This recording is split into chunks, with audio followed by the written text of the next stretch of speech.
Pengalaman Dani, sebutlah begitu, mungkin bisa menjadi pelajaran berharga buat kita semua. Eksekutif muda yang pernah bekerja di sebuah perusahaan multinasional ini pernah mengalami kejadian yang amat luar biasa. Benturan yang amat keras melemparkan tubuh Dani beberapa meter jauhnya. Untuk beberapa saat dia merasakan pemandangan di sekitarnya berputar-putar. Tubuhnya seakan melayang-layang ringan di udara, bak sepotong kapas diterpa angin. Sejurus kemudian menembus kegelapan. Setelah itu, Dani tak ingat apa-apa lagi. Saat terjaga, Dani mendapati raganya tergeletak di sebuah jalan yang gelap dan sepi. Tak ada seorang pun manusia di sekitarnya. Anehnya, dia mendapatkan kenyataan tak sehelai benang pun melekat di badannya. Ya, dirinya telanjang bulat. "Hei, siapa yang melucuti pakaianku?" Batinnya heran. Dani bangkit dan berjalan menyusuri jalan panjang yang seolah tak berujung itu. Keadaan begitu sepi, bahkan sepertinya tak ada makhluk selain hanya dirinya. Tiba-tiba dia melihat seberkas cahaya di kejauhan. Dani segera berlari menuju ke sana. Dia berharap menemukan seseorang yang bisa dimintai tolong. Semakin dekat dengan cahaya itu, matanya jadi silau. Cahaya itu seperti memiliki kekuatan maha dahsyat. Pandangan matanya menjadi kabur. Tiba-tiba Dani merasakan seperti ada kekuatan besar menyedot tubuhnya dan melemparkannya ke suatu tempat yang sangat jauh, entah di mana itu. Sekali lagi terjadi sebuah keanehan. Dani tiba-tiba sudah berdiri di sebuah jalan dan memakai baju menyerupai jubah hitam. Tapi yang membuat Dani heran, di sekitarnya terlihat pemandangan hiruk-pikuk manusia dengan segala pola tingkahnya. Ada yang mabuk, berjudi, berzina, mencuri, membunuh, dan macam-macam tindak kejahatan. Ada pula terlihat orang berbicara di atas podium dengan mulut berbusa-busa, tapi tidak ada seorang pun yang mendengarkannya kecuali sekumpulan anjing dan babi. Dunia apa ini? Batin Dani tak habis mengerti. Semuanya berbuat semaunya sendiri, seperti tak ada aturan dan tata susila. Orang-orang mempertontonkan tingkah laku mereka apa adanya. Tak ada rasa malu ataupun sungkan. Seperti yang diperlihatkan dua insan berlainan jenis yang bermain cinta dengan panasnya di sudut jalan disaksikan mata telanjang anak-anak kecil. Sungguh tak ubahnya seperti video porno yang bebas ditonton oleh siapapun. Dani muak menyaksikannya. Tiba-tiba dia melihat seseorang yang amat dikenalinya, Robi, teman sekantornya. Laki-laki itu sedang duduk santai sambil menghitung uang di tangannya. Dani bergegas menghampirinya. "Robi, sedang apa kamu di sini?" tanya Dani sesampai di hadapan sahabat karibnya itu. "Siapa kamu?" Robi balik bertanya seolah tak mengenal Dani. "Aku Dani, Rob. Masa kamu lupa? Aku teman baikmu loh. Apa ada yang berubah pada diriku?" ujar Dani sambil melihat dirinya sendiri sebab dia heran Robi tak mengenalinya lagi. "Aku tidak kenal kamu. Aku tidak punya teman bernama Dani. Mungkin kamu salah lihat. Aku bukan Robi seperti yang kamu kenal. Aku adalah Robi si penjilat dan penjagal. Dengan sifatku ini, aku bisa mendapatkan banyak uang dan keuntungan. Sudah banyak teman dekat yang kusingkirkan dari persaingan dengan cara kotor dan licik, seperti yang kamu lihat itu." Robi lalu menunjuk orang yang terkapar di sebelahnya. Dani kaget mengetahui orang itu adalah Pak Burhan. direktur eksekutif di kantornya. Tubuh orang tua itu kelojotan, wajahnya membiru pucat dan matanya melotot seperti orang tercekik. Dari mulutnya keluar busa putih yang menjijikkan. Dia telah kuracun.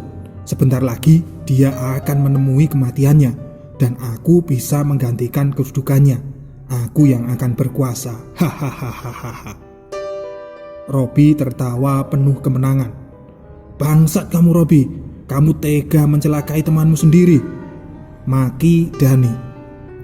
Dia hendak memukul Robi, tapi laki-laki itu mengisyaratkan dengan tangannya dan muncullah dua laki-laki berbadan kekar yang langsung menghadang Dani. Tanpa banyak kata lagi, kedua orang berbadan kekar itu memukul dan menghajar Dani. Setelah dihajar habis-habisan, tubuh Dani kemudian diseret ke tempat yang jauh dan dilemparkan ke dalam got penuh sampah dan kecoa. Dani meringis kesakitan dan mengumpat kesal. Untuk beberapa lama, dia hanya bisa duduk termenung di pinggir jalan. Dia tak mengerti kenapa Robi yang selama ini dikenalnya baik dan sopan berubah beringas seperti serigala kelaparan. Jangan-jangan selama ini aku juga sering ditipunya, pikir Dani. Robi pandai bersandiwara dan memutarbalikkan fakta. Di depanku dia bersikap baik dan manis, tapi di belakang sebaliknya. Dia merasa yakin Robilah yang selama ini menjadi biang dari segala kekacauan dan persoalan yang dihadapinya di kantor. Ya, Dani ingat, kebocoran anggaran dan lenyapnya dokumen-dokumen penting di kantor merupakan ulah Robi. Rekannya itu diam-diam telah membokong dan menjegalnya dari belakang. Sebagai manajer keuangan, Dani dipersalahkan atas kebocoran uang kantor tersebut. Padahal dia tidak pernah merasa mengambil uang itu. Ya, Robilah pelakunya. Dani kini tahu siapa sebenarnya Robi. Laki-laki itu bukanlah teman yang baik dan bisa dipercaya. Dia adalah ular berbisa dan berkepala dua. Dani segera beranjak dari tempatnya. Dia tidak sudi lagi berhubungan dengan Robi. Dia akan memutuskan persahabatannya dengan laki-laki berhati iblis itu. Saat Dani melangkah menyusuri jalan yang panas berdebu, tiba-tiba dia bertemu dengan seorang wanita cantik dan seksi. Rani, wanita yang selama ini mampu menumpahkan keceriaan dan kehangatan dalam hidupnya itu berjalan berdua bersama seorang laki-laki tampan. Hati Dani dibuat panas dan cemburu, apalagi melihat tangan Rani menggelayut manja di lengan laki-laki itu. Rani, beraninya kau bergandengan dengan laki-laki lain di depan mataku, seru Dani marah. Hei, siapa kamu? Aku tidak ada urusan denganmu. Biarkan kami bersenang-senang, tukas Rani sengit. Pelacur, rupanya kamu seorang pelacur. Ya, aku memang pelacur. Kamu baru tahu sekarang kan? Dani terhenyak mendengar pengakuan wanita yang selama ini sangat dipujanya itu. Tangannya terkepal keras, gigi gerahamnya berkelutuk menandakan kegeramannya. Aku tak mengerti, kenapa kamu jadi begini Rani? Kita pernah berjanji akan menikah dan hidup bersama selamanya. Aku telah mengorbankan segalanya demi kamu. Aku sangat mencintaimu Ran. Tapi kenapa kamu sekarang berubah? Kenapa kau? Dani tak meneruskan kata-katanya karena tak kuat menahan kesedihan dalam hatinya. Kamu memang laki-laki cengeng, laki-laki goblok. Siapa bilang aku mau menikah denganmu? Aku tak pernah mencintaimu dan tak berniat menikah denganmu. Mungkin kamu memang pernah dekat denganku, karena aku sudah tak ingat berapa banyak laki-laki silih berganti menemaniku tidur. Tapi yang jelas, aku tak pernah membuat janji apapun denganmu. Bagiku bukan cinta yang terpenting, tapi uang. Aku mencintai uang. Hahaha. Ujar perempuan genit itu sambil tertawa lepas. Sekali lagi, Dani dibuat marah dan benci, tapi dia tak bisa berbuat apa-apa. Dia ingin melabrak Rani dan menghajarnya, namun dia tak mau dihajar untuk kedua kalinya, karena laki-laki yang bersama Rani itu kelihatannya siap melindungi kekasihnya. Akhirnya Dani memutuskan pergi meninggalkan perempuan laknat itu. Dani sangat kecewa oleh perbuatan Rani. Dia menyesal pernah berhubungan dengan perempuan binal yang telah menguras depositonya di bank itu. Demi perempuan lacur itu, Dani sampai meninggalkan istri dan anaknya. Dia telah menghamburkan semua uang dan harta bendanya hanya untuk menyenangkan hati perempuan sundal itu. Dia dibuai oleh mimpi-mimpi dan harapan semu. Kini saat tahu kenyataan sebenarnya, dia hanya bisa menyesal.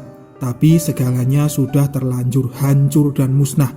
Dani telah kehilangan segalanya, bukan hanya harta benda, tetapi juga istri dan anaknya. Tiba-tiba Dani ingat istri dan anaknya. Dia ingin kembali kepada mereka, tapi ada kebimbangan dalam hatinya. Dapatkah istri dan anaknya menerima dirinya akibat perlakuannya selama ini? Dani juga diliputi rasa malu bertemu lagi dengan mereka. Dia pernah mengancam akan menceraikan istrinya dan mengusir mereka pergi dari rumah. Dani tak sanggup menjilat ludahnya sendiri. Tapi Dani tak kuasa menanggung kepedihan ini seorang diri. Dia membutuhkan seseorang yang mampu mengobati luka dalam hatinya. Dan tiada lagi orang yang bisa mengerti dan memahami dirinya kecuali Tuti, istrinya. Wanita sederhana dan penyabar itu memiliki rasa pengertian tinggi. Dia tidak pernah membalas apa yang menimpa dirinya. Hatinya begitu putih dan tulus. Dani menyesal pernah menyakitinya. Tiba-tiba mata Dani menangkap sosok bayangan istri dan putranya sedang berjalan di depannya. Dani jadi sumringah dan segera memanggil mereka. "Tuti, Gilang." Tapi mereka tak menoleh walau sedikit pun, apalagi berhenti. Mereka terus berjalan tanpa mempedulikan dirinya. Dani bangkit dari tempatnya dan hendak mengejar mereka. Tapi langkah kakinya seperti ada yang mengganduli. Lelaki itu tak mampu berlari. Dia hanya bisa berteriak-teriak memanggil nama istri dan anaknya. Sementara Tuti dan Gilang terus saja berjalan hingga bayangan mereka lenyap dari balik kabut. Dani jadi kecewa dan putus asa. Dia menangis terseduh-seduh.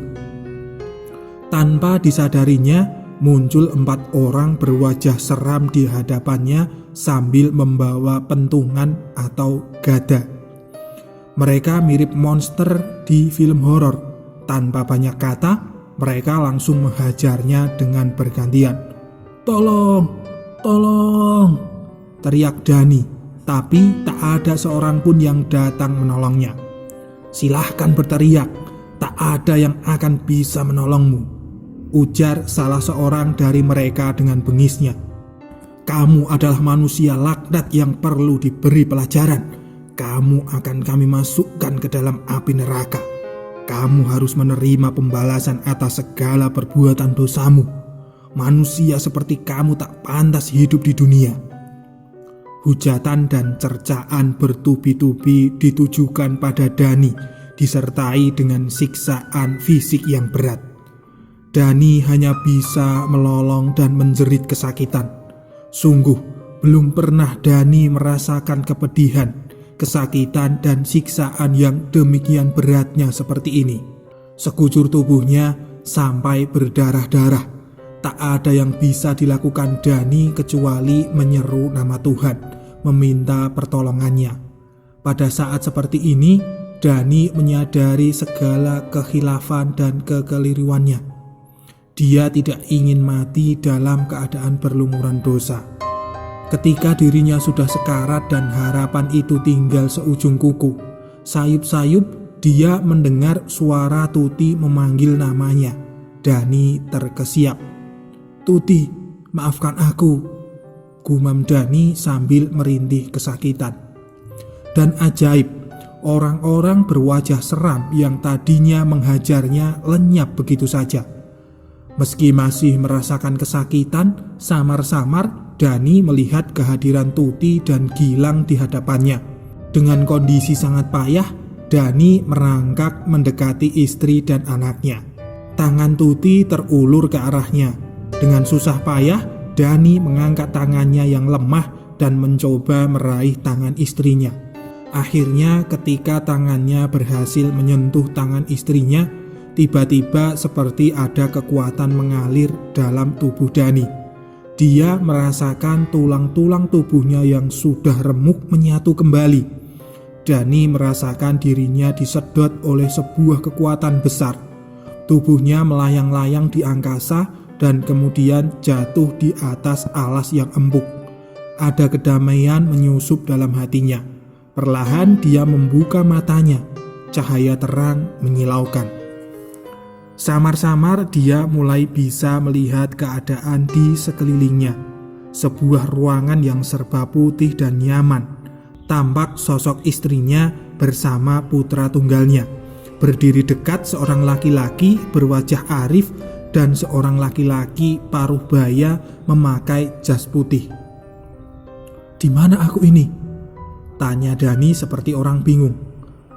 Saudara masih berada di rumah sakit. 5 hari lamanya, saudara dalam keadaan koma dan kritis. Bisa dibilang saudara dalam keadaan mati suri. Tapi syukurlah, semuanya telah berlalu, kata laki-laki berjas putih. Ini adalah kekuasaan dan kebesaran Allah. Berkat pertolongannya, saudara selamat dari kematian. Kami hampir saja putus asa. Dokter sudah menyatakan saudara Dani tak mungkin terselamatkan, mengingat luka dalam yang sangat serius. Tapi di tangan Allah, segalanya tidak ada yang tak mungkin. Allah telah menunjukkan kekuasaannya untuk menghidupkan kembali saudara Dani. Tutur laki-laki berwajah arif yang tak lain adalah Haji Soleh, seorang ustadz terkemuka di lingkungan tempat tinggal Dani. "Benar Mas, semua ini berkat pertolongan Allah. Kita semua harus mengucapkan syukur kepada Allah yang telah mengembalikan Mas Dani ke dunia ini," ucap Tuti dengan wajah berbinar bahagia. Semua ini kuncinya adalah doa dan terbukanya pintu maaf. Kelapangan hati istri dan anakmu yang sudi memberi maaf dan berdoa untuk keselamatanmu telah menutup pintu kematian. Kecintaan mereka yang besar kepadamu juga menjadi kekuatan yang mampu menghidupkanmu kembali. Tegas Haji Soleh seperti ingin mengingatkan Dani akan keluhuran budi istrinya. Dani hanya mengangguk. Hatinya terenyuh dan terharu. Dia baru sadar akan besarnya cinta kasih istri dan anaknya. Tak terasa dari kedua matanya mengalir air bening. Dani menangis menyesali segala dosa dan kehilafannya. Genggaman tangan istrinya yang lembut membuat Dani merasa tentram. Dia membalas genggaman itu dengan erat, seolah dia ingin berjanji untuk tidak akan pernah lagi meninggalkan wanita yang telah lama menjadi pendamping hidupnya itu. Begitulah kisah yang dialami Dani. Sejak kembali dari mati surinya, Dani mulai banyak berubah. Dia tidak pernah lagi larut dalam kehidupan yang sesat. Dia meninggalkan kebiasaan-kebiasaan buruknya. Bahkan dia kemudian keluar dari perusahaan tempatnya bekerja dan memutuskan hubungan persahabatan dengan Robi, Rina, serta orang-orang yang telah menyesatkan jalan hidupnya. Dani beralih profesi menjadi wiraswastawan di daerah tempat kelahirannya. Dia kini hidup bahagia bersama istri serta anak yang dicintainya. Pengalaman mati suri telah menyadarkan dirinya akan arti cinta yang sesungguhnya. Adalah ungkapan maaf dan doa tulus dari istri serta anaknya yang dapat mengembalikannya ke kehidupan nyata. Tanpa itu semua, Tuhan pasti telah membukakan pintu kematian baginya. Cerita ini diungkapkan oleh Eko Hartono.